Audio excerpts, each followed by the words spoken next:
I'm now going to talk about signs of the wild, tracking so to speak. Here we've got 3 tracks. We've got horse, heading that way. We've got deer, red deer, judging by the side of the track, heading that way as well.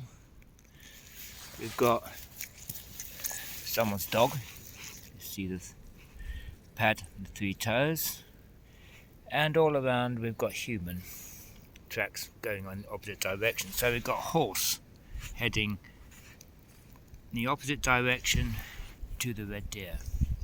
The tracks were made this morning.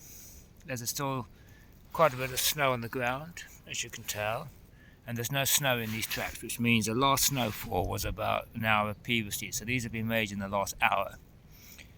The red deer, you can tell by the size of the track, because you get the different types of deer. You get roe deer, red deer, Chinese water deer, etc.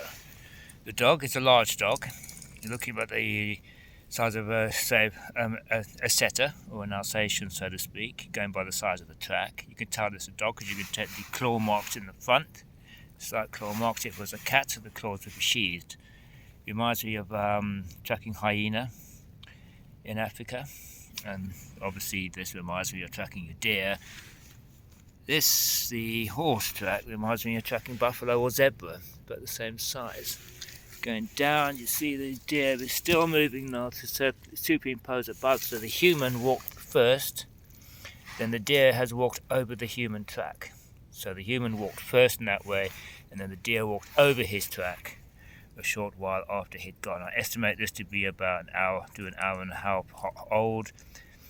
Good time to track is in the early morning or late afternoon, because the sun is at an angle, so the shadows inside the track, and it helps you identify it better and helps you track it easier as well.